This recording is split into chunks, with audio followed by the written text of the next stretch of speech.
Welcome back to the podcast.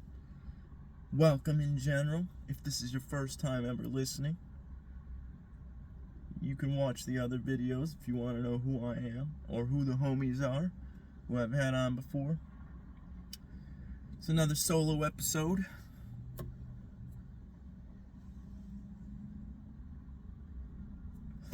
I've got a very important conversation today. Been thinking about it for a little while. I've been wanting to talk about it for a little while, so I researched a little bit. Obviously, I'm always talking out of my ass, and I have no idea about anything. But I do a little bit of research here and there, most of the time, to fucking have a good podcast, to fucking know what I'm talking about. And, yeah. So I'll just start. First fucking topic I want to talk about. Oh yeah, it kind of fucking ties into my first podcast about self-discipline, which I didn't mean for that to happen, but shit. Maybe it was supposed to be. But the first topic I want to talk about is mental disorders, because mental disorders are fucking prevalent as shit now in our society. And everybody's struggling. I used to be struggling. I used to think there was no way out of it, and obviously, I still get depressed sometimes. I still get sad. I still get angry. I still get whatever else you want to say, nervous, all kinds of shit, whatever emotions there are to be human. I still get that way. But there are ways to lessen those feelings and to not succumb to them completely, like depression, anxiety, OCD, PTSD. Yeah. I got a little blueprint about what I want to speak of. It's just little fucking bullet points, and hopefully I'll remember what I'm talking about. But yeah, so from what I understand, most mental disorders, or well, all mental disorders, I'm gonna go out on a limb and say that, start from trauma, and trauma. Everybody uses that word is like it's huge and has to be something big in your life. But I think everybody has trauma. I mean, from what I understand, from what I've read and what I've listened to, everybody has some kind of trauma, whether it be small, big, but trauma is trauma. And some people don't even know they have it. So like, let's say your parent, you're acting a fool as a child, as we all do. And your mom's like, or your dad, or your non-binary alien, whatever the fuck your parent is, a helicopter. Let's just go fucking non-gender specific for all you non-gender specific people out there. We'll call him a helicopter. Let's say your helicopter tells you to stop acting a fool because kids don't behave that way. You're like, oh, that's not traumatic. But it actually can be, because what your parents telling you, this might not be their intention, but what they're telling you is kids don't act that way, and kids who act that way do not get love or attention. And for kids, that is the most important thing that they fucking keep on their minds. Maybe not on their minds, but it's in their subconscious. It's the most important thing to our human experience is love and attention. And then kid grows up kind of fucky. But it doesn't have to be a huge traumatic experience. Like, you know, there's all kinds of huge traumatic experiences. I don't want to talk about all of them, like war or something. I'll fucking mention one. There you go. But there's a lot of trauma in our society. It's like our society's kind of built on trauma, and it doesn't even really mean to be. But like, it gets passed down from generation to generation. Like, you don't have to beat a kid or fucking, you know, all the things you think are traumatic in themselves. But just like, oh, your dad yelled at you, so you yell at your child, and they yell at their child, and they yell at their child. That's traumatic. Because kids don't need to be yelled at. They don't need to be beaten. They don't need any of that. They're people. They're little people just like us. All you gotta do is sit down with them, talk to them, be like, listen, I used to act that way. I was a fool at some point. I still am sometimes. Let's be honest. But you can't act this way for this reason. You got to give them a specific reason, because that if kids don't get a specific reason to do something, they're not gonna do it. They're just gonna fucking be like, oh, I'm not gonna listen to that. They didn't give me a reason to do it. Like, you don't tell them to wipe their ass. Why would they wipe their ass? I mean, not tell them, but you don't explain to them why they have to wipe their ass. Why would they wipe their ass? I mean, it's the same concept. Like, until they get an infection in their asshole and they're like, oh, my ass hurts. They're not going to fucking listen to it, because why would they? I mean, it's quick. Kids' brains are so plastic that they need a specific reason, and they need a lot of attention and explanation. They ask a lot of questions for a reason, because you need to explain shit to them, because they're fresh. They got these fresh, free minds that need they need explanation and fucking discipline given to them, and they need to be taught everything. I mean, they don't know nothing yet. So I don't know nothing yet. I'm just talking. But, so, trauma. That's where most of the mental disorders come from. Almost all of them. ADHD, OCD, schizophrenia, PTSD. Obviously, PTSD, depression, anxiety. Those are 3 simple examples. But you're like, oh, how does ADHD stem from trauma? Well, let me think about this. So, you're hyperactive and attention-seeking and impulsive, more than likely because you haven't gotten that kind of attention and discipline that you needed as a kid. Like, if you're left to your own devices, and especially if you're like on a phone or like some kind of other technology, then you're just getting stimulated all the time. And then your brain's like, oh, I can't pay attention to this, I can't pay attention to that. But the thing about ADHD is they explain it as a lack of attention. But I have it myself, and I'm going to tell you right now, there's no lack of attention. I mean, yeah, we tune out when there's shit that we don't fucking like to hear or listen to, but you could train that, obviously. But when there's something we're very interested in, we hyper focus on that shit. Like, at least I do. I don't know about anybody else's experience, but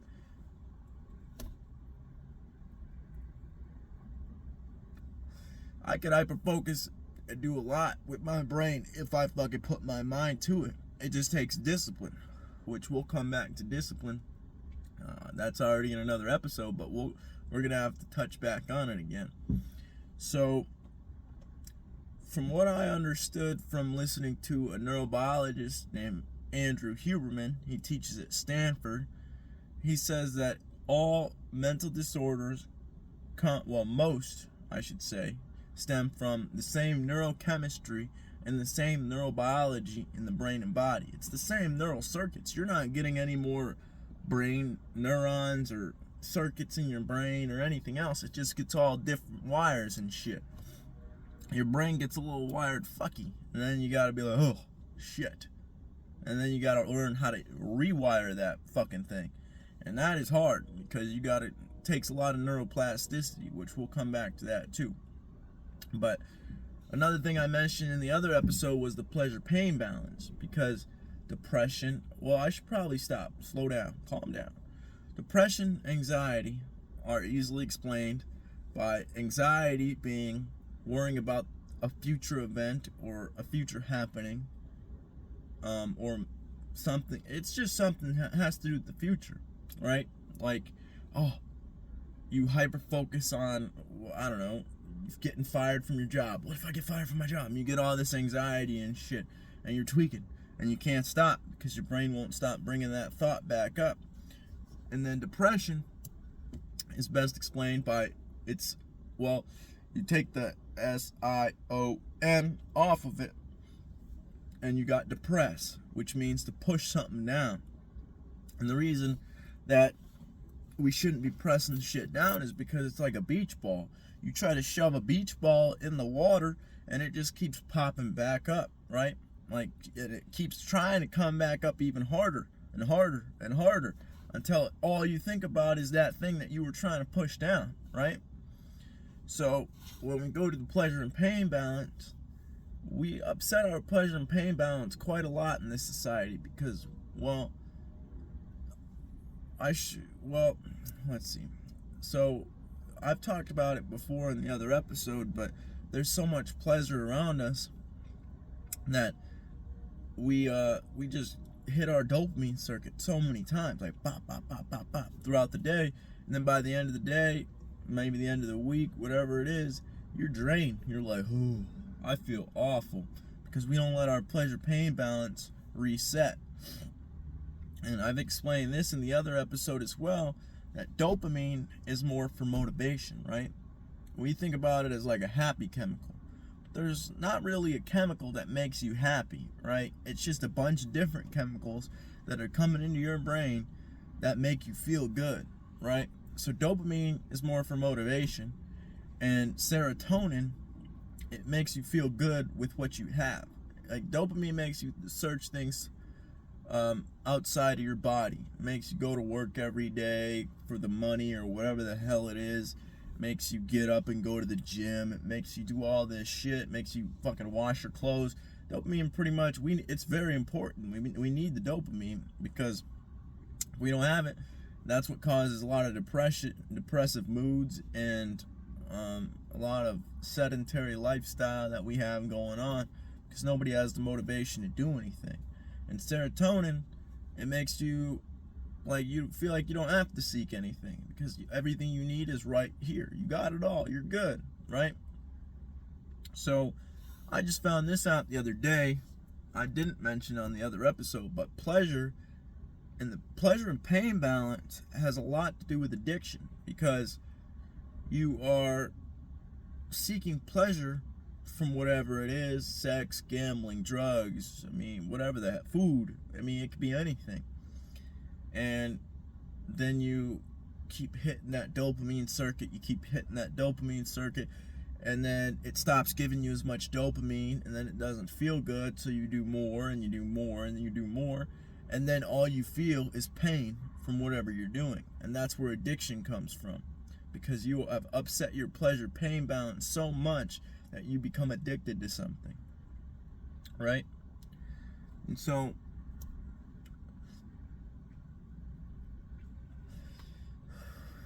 in order to do what you need to do without being addicted, you got to let your pleasure-pain balance reset itself, because if you don't, then you're gonna fucking not experience pleasure, which I got a word for that, and that I learned the other day as well. It's anhedonia, and what it means is the loss of the ability to feel or experience pleasure, right?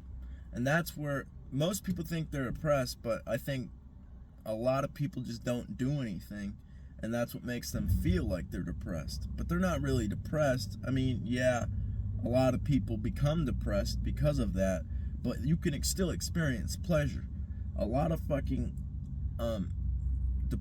depression that you can't treat with like the typical medication or whatever the hell you decide to treat your depression with is the non-treatable depression, right? That's what I meant to say, is anhedonia. You can't feel pleasure and you can't experience pleasure. Like, so most people who are depressed or claim to be depressed in our society, they still get pleasure from other things. Like, oh, maybe you're depressed because you're on your phone too much, or you use some type of substance too much, but you could still experience pleasure from people or something else, right?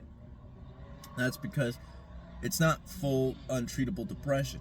And then you think, oh, well, then I can do something about it. And you are correct. So OCD is obviously you're doing something over and over and over again. I think that comes from a lack of control, because we don't control much in this world. There's not much that we control, right?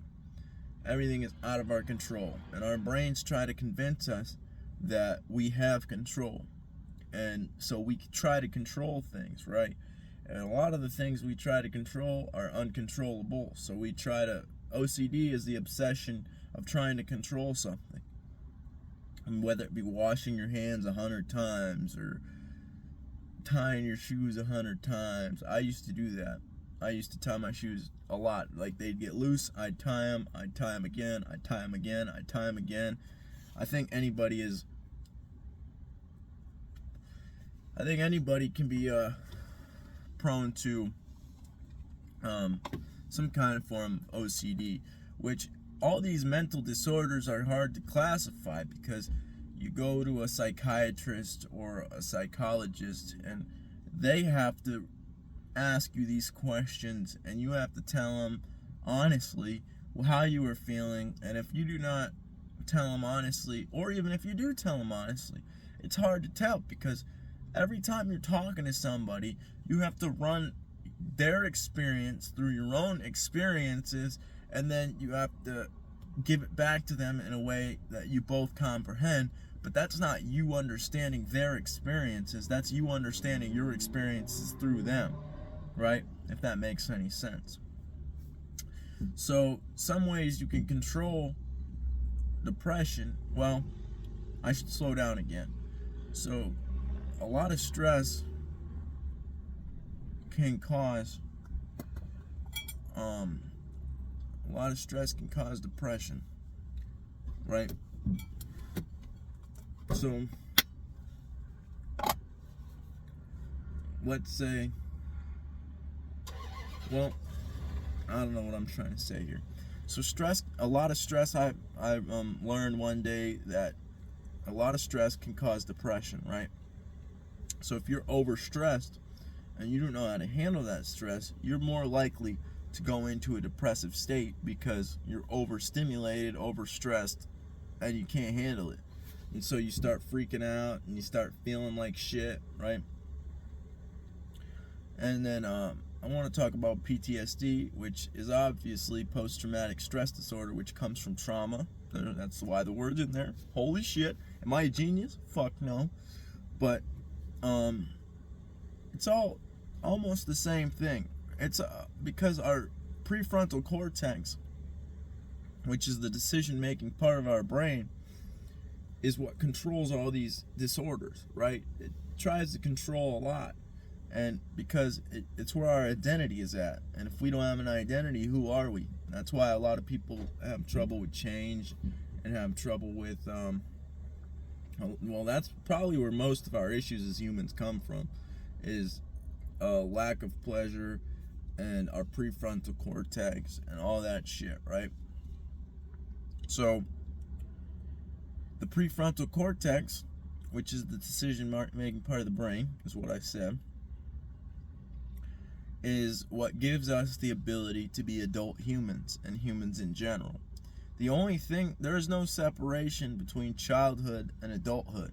The only separation is that prefrontal cortex, because it is the last part of our brain to develop when we are adults, which is 25 for men and 30, or I said that wrong, 25 for women and 30 for men. So yes, men are more retarded. I mean, it's just a side effect of being men.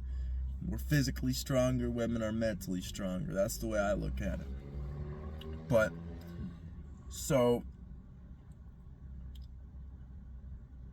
I lost my thought. So the decision-making part of the brain is what allows us to not piss the bed and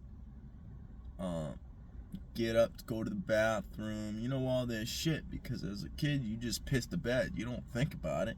You're just like, oh, I gotta pee, so I'm gonna go right here. You don't decide to get up unless you're old enough and know enough to fucking go to the toilet.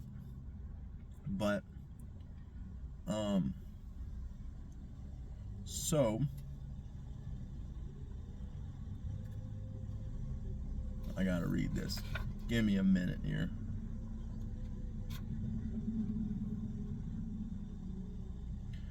Okay, we were talking about stress. So you gotta learn how to control your stress, whether that be through exercise or meditation or just taking a walk, doing something. You gotta control your stress so that you are not more prone to depression, which I learned about this receptor in our brain called 5-HTT-LPR, which it transfers serotonin into our brains and makes us feel like we're content, right? So there's people who are born with a fucked up receptor like that one. I don't want to repeat the name because it's hard as hell to fucking know. But there's people born with that have less of an ability to deal with stress, right? So they're more prone to depression. I don't know who it is. You gotta probably get tested for that shit or something. I'm not a fucking expert. I'm just talking from what I've learned and out of my ass mostly, right? So once you gotta just do things to control stress. That's most important, which is hard because our society is very stressful. There's a lot of things that can stress you out, whether it be a job or family or something, kids, there's all kinds of things that can cause stress. But one thing that can help you not be prone to depression and anxiety and help you get out of it, I think, is to do difficult things, because doing difficult things allows you to feel good about yourself, because effort equals reward. You have to do difficult things. I've talked about this before as well. Our bodies and brains are not meant to just sit around and do nothing all the time. We're not supposed to. Our bodies need to move. You build up a certain amount of stress in your body from not doing anything, and then you have this anxiety that's not important. I mean, it's important, kinda, but it doesn't need to be that much anxiety. If you go work out your body and work out your mind and teach yourself things or go to the gym, it will burn out this anxiety and you will feel so much better. That's why I heard from a podcast, Rogi's podcast, obviously. I listen to different ones, but he's the one I listen to most. He talks about how if there was a pill that somebody could take that would make you feel like you do after exercise, then everybody would be addicted to that pill, which I 100% agree with, because I exercise a lot now. I used to not before, and I felt absolutely terrible about myself. I didn't fucking want to do anything except for go party and do other things like stupid shit, waste my time, right? So if you do difficult things, you'll feel good about yourself, and we have to do difficult things to burn out that anxiety. And once you keep doing difficult things, you'll feel more dopamine, feel more serotonin, because you can reach into that cookie jar and be like, oh, I did this before, I don't have to feel so shitty about myself. But if you don't do anything difficult, then you're gonna feel terrible. And that leads me to talk about difficult things. What does that even mean? Like I said before, exercise, you can do meditation.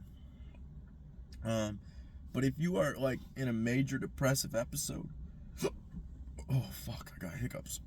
If you are in a major depressive episode, then difficult things don't have to be giant leaps. Like, you're not supposed to lift mountains as soon as you can, or as soon as you fucking hear this thing. That's not gonna work. But difficult, Jesus Christ, difficult things can consist. Jesus Christ, I need to stop. I'm gonna kill my fucking body, and then I'm gonna go to fucking wherever the hell you go after death. But difficult things can be picking up your room, just picking up a few things. It doesn't have to be your whole room, but it has to be something. You have to do something. Take these little steps. I'm sorry for these hiccups. I can't stop them. I tried. But you gotta do these little steps so that you can fucking feel better about yourself. And once you've picked up a little bit in your room, you can maybe pick up more things the next day. Pick up more things the next day. And then soon your room's clean. If you don't keep throwing shit on the floor, you gotta fucking make sure you don't throw shit on the floor, right? So once your room's clean, you feel better. Your mind's more clear because you have a clean space that you're chilling in. I'm gonna kill these hiccups. And then maybe go take a walk. It doesn't have to be huge exercise. Go fucking take a 10-minute walk, maybe 5-minute walk, maybe a 2-minute walk. Go fucking play with the dog. Go do something that you don't usually do so that you could feel better about yourself. Because that leads us into our next topic. If you do not feel good about yourself, how the fuck are you supposed to feel good about anything else? Especially people. Which I want to talk about love and passion. Because love is very important. I think this world is run on love. You gotta fucking love what you're doing for a living. You gotta love who you're around. You gotta love yourself, which is the most important. Because if you don't love yourself, how are you supposed to feel love for anything else? You gotta love thy neighbor like you love thyself, like the Bible talks about. I don't read the Bible, but I know enough to know that fucking phrase. So you gotta start by loving yourself, which goes into that other fucking conversation we were just having. You gotta fucking do difficult things so that you can feel good about yourself, and then after a while you will learn to love yourself. It's not none of this is, life is not fucking just straightforward path. You gotta fucking build all these skills: discipline, love, trust, which I think ties into love, because how do you love without trust? You gotta trust yourself, and then you could trust other people, and that's how you love. And so oh shit, I lost my train of thought again. People are coming, I'm scared. Okay, so you gotta love yourself or you will not love anybody else. And I think you gotta love everything. I mean, it's difficult, easier said than done, obviously, but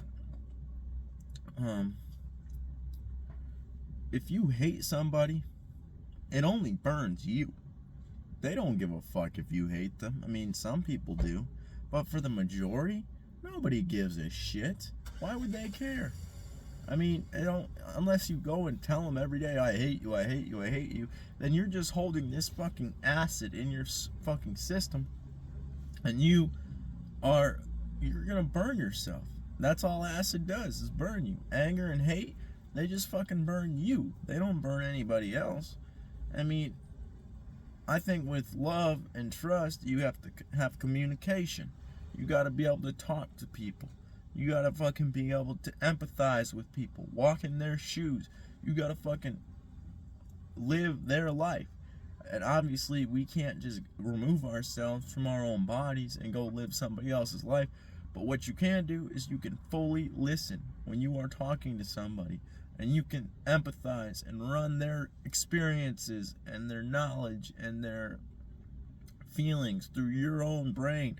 Oh, they're angry right now. I know what anger feels like, and I don't like that feeling. So you run that shit through your own processor up here, and then you can fucking start to empathize, and you gotta walk in their shoes. Because you gotta be able to fucking fully trust and love somebody. You gotta be able to walk in their shoes, because you don't know who the fuck this person is. You don't know how they are. You may think you know, but you don't know, because you haven't walked through their shoes. You just think you're walking through your own shoes, right? And if you're only walking in your own shoes, then you're pretty fucking self-centered, which I used to be. You only know your own experiences, because you only know your own experiences regardless. But if you are able to empathize and drop the ego for a second, which comes with the prefrontal cortex, you will be able to fucking be a lot happier, and you will make others around you a lot happier, because you have empathized with them. You try to understand where they are coming from. This person's angry because of this, and I would also get angry if that happened to me. Not just, oh, they're angry, so I'm not going to talk to them. Fuck that person. No. If somebody flips you off at a red light, be like, oh, this person used to be a child, and then they grew up, and now they're here, and for some reason, they're angry, or they got triggered by something, and now they fucking are flicking you off a stoplight. You got to be able to walk fully in through their shoes, because everybody was a child at some point. It's not just that we fucking come out the womb fully fucking grown up and ready to go. No, we're fucking all babies, born blank slates, and then we get traumatized from whatever it is. I think birth itself can be traumatic. I mean, you're fucking in a womb, you have everything you need, food, water, you don't need anything. And then you come through a tiny hole, and you fucking blinded by light, bombarded by sound, and then you gotta fucking fend for yourself. It's basically fucking like war. You gotta fucking fight. You gotta because if you don't fight, you're dying. You're done. And that's the last thing the human body wants, is to die, because every instinct we have is to survive. That's how we got here. So, another thing I want to talk about with depression and anxiety and shit is tryptophan. Tryptophan is a fucking, what do I consider? I'm trying to figure out what it would be considered. I'm pretty sure it's a chemical. I don't fucking know. I told you, I'm talking out of my ass. But tryptophan is in meats and stuff like that. It's in a lot of different foods, like turkey. That's why you feel so good after Thanksgiving, right? Because you eat some turkey, you're chilling, you fucking feel great, and then you fucking, that's because of the tryptophan. I lost my train of thought.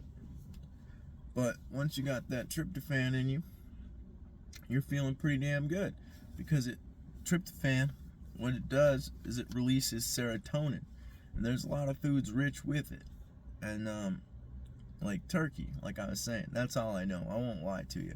I don't know many foods with tryptophan, because I just searched this up one day and I forgot to look up more. I can't lie, but I'm sure you can do a quick Google search. I mean, we have Google for a reason. It teaches us a lot. It's not always accurate, and they suppress a lot of things, but still, the more information than most people have gotten in human history, so you might as well. And another thing that'll make you feel a lot better is omega-3 fatty acids, which I try to take those every day. Sometimes I forget, or I'm not home in that morning or something, but I take that every day almost, and that makes you feel very good. Which, while I'm talking about omega-3, you should just fucking get as many nutrients and vitamins as you can, because a lot of the foods we eat are deficient in vitamins and nutrients, and we're deficient in vitamin D, most of us, which I take that every day as well, which that comes from the sun, you'd say, obviously, but we used to spend all day in the sun, and now we don't spend any time in the sun, so we need to fucking either supplement, or like in places like Iowa, where I live, you have to supplement, because the sun's blocked most of the year from the cold and shit, but you have to supplement it, or you have to be outside more, and the more skin that you can show to get that vitamin D to absorb, the better, because if you don't absorb it, what's the point of being outside? Obviously you gotta be appropriate. You can't be naked outside, unfortunately, but if you fucking wear a tank top or fucking shorts and shit like that, you gotta fucking have your skin out. You gotta fucking guns out, suns out, balls out, you got to. But passion, I would like to talk about as well, because I think that ties into love as well, because you love something, you're passionate about it, right? So, something I heard one day was, your interests you don't choose your interests choose you, which it kind of resonated with me, because I never fucking picked anything that I like. It just kind of happened. I mean, I like what I like. I didn't fucking think about it, or fucking, I like this because I like this. Obviously, we have our fucking reasons, but it's just stories that we tell ourselves to like something, because then we get into this stuck mode, and then we're like, oh shit, we're not like oh shit, but I'm like oh shit, because you're stuck in this fucking pattern of thinking. And then what do? Because you're stuck. You don't want to be stuck in a pattern of thinking. You want to be as open as possible, because if you're open, then you can empathize and walk in people's shoes more readily. Because if you can't walk in their shoes, I heard on a podcast the other day, you got to be able to, let's say, you don't want to listen to your parents because they don't see how you see, right? So they're like, make sure you do this. But you're like, dumbass, I already knew I wanted to do, or I already knew that. Well, you shouldn't say that, and you shouldn't get angry at them, because that's their way of caring about you. You got to be able to, this is what I heard, you got to be able to bridge realities, because we all see differently. We don't all see the same perspective, obviously. Some people see colors differently, some people see trees differently, everybody sees stuff differently. We all got our own little worlds going on in here. And if your perspective is shifted from depression or something, whatever it may be, everybody has some kind of perspective. If it's not open, then you're gonna be stuck, and then you can't empathize, you can't love correctly, because our brains easily fucking cloud love. That's why everybody hates so much in this society, because, oh, they did this, so I'm gonna fucking kill them. Well, let's not get that aggressive. You don't fucking want to kill them, but you're like, oh, I hate this person, I don't want to talk to him anymore, da da da da. But if I thought about this the other day, and I know Chance is gonna watch this, but if I did that every time me and Chance got into it, we'd probably never talk to each other again almost every day, because me and him, yeah, I consider him one of my best friends, because I love that man. I don't know how I am to him. I didn't ask, and I really don't care. I mean, I know he likes me a little bit at least. I mean, shit, we wouldn't hang out if he didn't. But so, shit, I lost my train of thought again. I must be retarded or something. But so, oh yeah, I was saying, if me and Chance either blocked each other or fucking we didn't talk every time we got into it, we would never talk again, because we disagree like every day. I mean, we both have two different realities going on in our heads. Yeah, we have similarities and we can see the world similarly, but we don't see it completely similar, and we're not the same person. We're completely different people. You got to be able to bridge the realities, because there's some things he knows that I don't know, and there's some things I know that he doesn't know. I mean, it's just how everybody is. There's always some more to learn. Everybody knows something that you do not know. Even if you think they're the most stupid person on this planet, they have something to teach you. Whether it be, oh, I don't want to live my life like that, or, oh, I can live my life like that. They always got something. Good advice, bad advice. I mean, everybody's got something to offer. I don't think anybody's truly stupid. If you got a human brain, even if you got an animal brain, a lot of animals are fucking smart as shit, and we don't give them the credit for it. You gotta fucking be able to bridge that reality, and you gotta be able to see how they see the world. Because like I was saying before, we're all born as blank slates.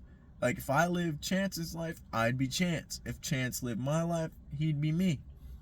It's just part of fucking being human, part of being an animal, part of being just life. We're living. All of us are living. That's at least one thing we got in common. Look at that. We all have I think we all have more in common than we have different.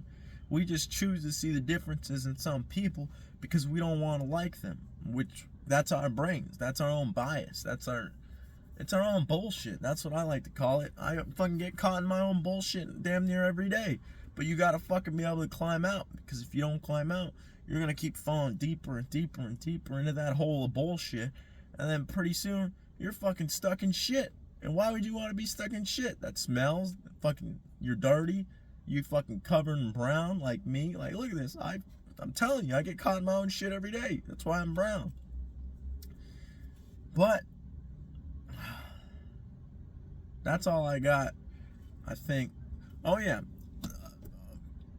the way out of all of this is neuroplasticity, which they don't teach us about a lot of this shit in school.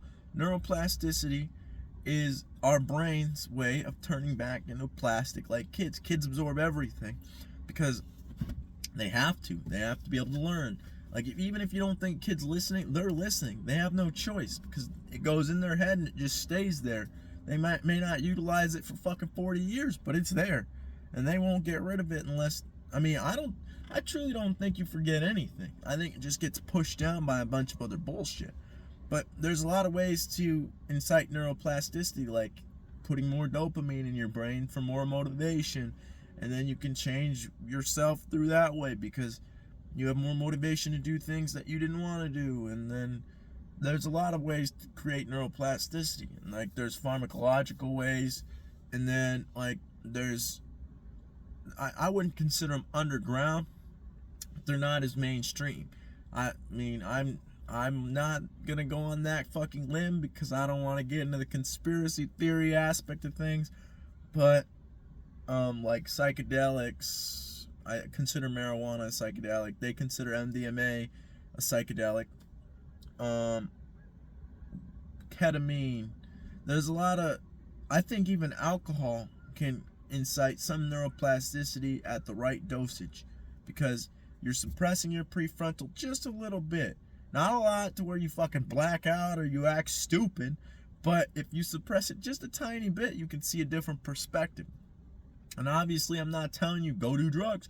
Go do drugs, they're fun. No, because all these substances need to be used in the right dosage, in the right way. There's a lot of studies on this nowadays. You can go and look it up anywhere. All the top colleges in the United States are doing research on these substances. There's ketamine clinics, there's psychedelic assisted therapy, there's I already say ketamine. There's MDMA assisted psychotherapy for PTSD, depression, anxiety, all this shit that I was just talking about. It can help a significant amount. End of life distress, it can help. All this stuff can help, right? I mean, SSRIs and other pharmacological drugs like that the doctor prescribes, yeah, sure, they're tools. Some of them help, some of them don't. Some of them make the shit worse. But the problem is they don't teach us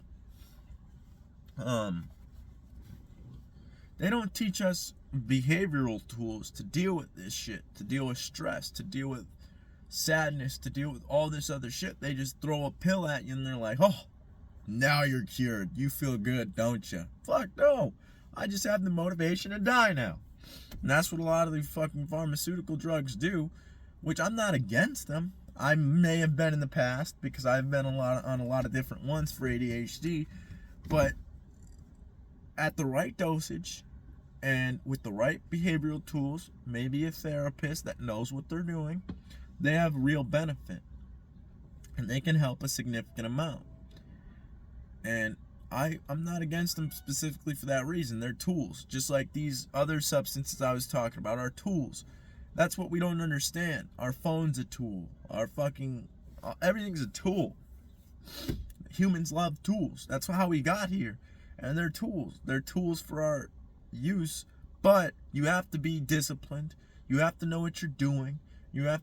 Maybe you have to have somebody else babysitting you or watching you, knowing what they're doing, knowing what you're doing, so that you don't fuck up, because you can fuck yourself up with a lot of different shit. You can fuck yourself up with phones. You can fuck yourself up with sex. You can fuck yourself up with gambling. You can fuck yourself up with all kinds of shit. That's why these substances that are illegal, like MDMA, psychedelics, marijuana, ketamine, all this other shit, I'm not saying they should just throw it on the street and be like, oh, there you go, take all the drugs you want. But they shouldn't be illegal either, because clearly it didn't work. That's why there's a fucking multi-billion-dollar underground drug market that fucking is fueling a lot of money, black market money, and it does a lot of other shit too, like fucking murder and organ trafficking and gun trafficking, all kinds of fucked up shit that it propagated.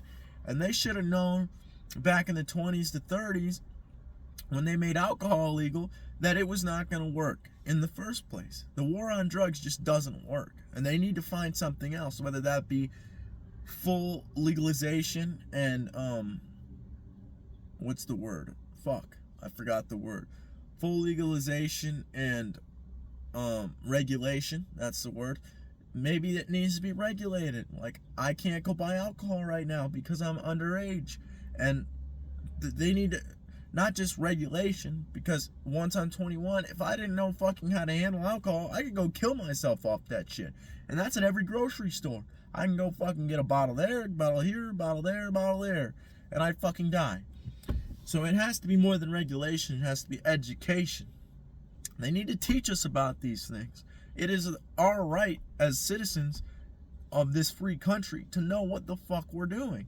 Because if they're not educating us about the proper shit, and they're just educating us how to work our lives away, then why the fuck we're gonna fucking be a traumatized, stressed out, fucked up, drug addicted society. Oh, look at us now. We are. That's what I'm saying. They gotta fucking educate us better. I'm not saying the school system is completely awful. It taught us a lot of shit. But they need to fucking work on it, because it's not the best. Everything can be improved. And the fact that they think that everything's perfect is just plain stupid. Like, nothing's perfect in this world. And listen, Chance and I got into it today because we were talking about some shit, and I said, why isn't it perfect? And he's like, nothing's perfect. And then I sat there trying to think about what is perfect, because he asked me that question. And I couldn't come up with an answer, because nothing is perfect. He is correct. Everything can be improved. Everything can be better. I mean, if you stop improving something and it just stagnates, then it's just going to get worse, because time and culture, everything changes. But if this isn't changing, then it's going to fucking be outdated, and it's not going to work. That was a long rant. I wanted to talk a little bit about economy too, which is completely off topic from all the other things I was just talking about. But if you're still listening, thank you. And I'm going to talk a little bit about economy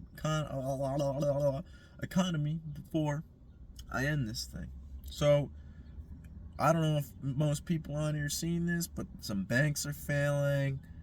Economy is shit. Everything's expensive.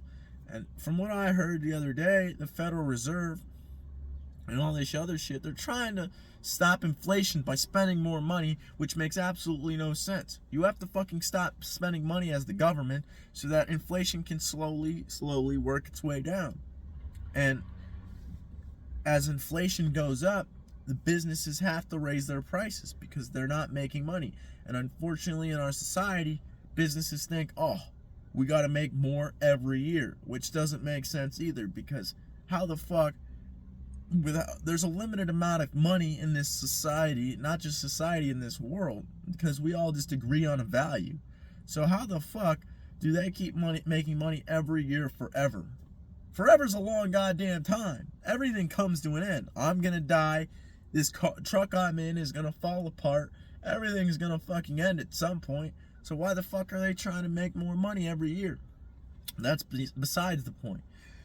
So government's got to stop spending money. And these banks failing, from what I understand, is a product of the 2008 financial crisis, when the governments intervened in the banks failing. If they just let the banks fail, they would have been able to fail. And obviously, a lot of people would have lost money, which wouldn't be good. But then they would have been able to rebuild, and by now, they probably would have been back to where they would be, or even better, maybe. Or close to it, at least. But because they bailed them out, inflation went up, and then now we're sitting at a point where there's so much money in the bank that they can't even bail it out anymore. And if everybody went to the whatever bank you go to and took all their money out, the bank would just fail, because the banks need that money in there to fucking survive. But if you take it all out, they're gonna fail. And so the amount of money we have in banks now, there's no way the government could bail it all out. Yeah, they can print the money, but it's just gonna fucking make the economy go to shit. And then our money's gonna be worthless. And that's what's going on. Our money is becoming like, I don't know if anybody's heard this, but Venezuela, they fucking wanted to stop whatever they wanted to stop. I'm not educated in this. I'm just talking out of my ass. But they fucking printed a bunch of money, and then their currency became useless, and now people got racks upon racks, what it looks like, but their money means absolutely nothing. It's like fucking $200, let's say. That's just a fucking figure, obviously, that I made up. But let's say it's $200 for a banana. One banana. That's not fucking good. No. That's just bullshit. But I'm going to stop rambling on. I think I've talked long enough. Probably tired of this shit. I'm tired of this shit. I want to go shower and eat and chill. So, I love you guys. Thank you for listening. I hope you had a good day. Goodbye.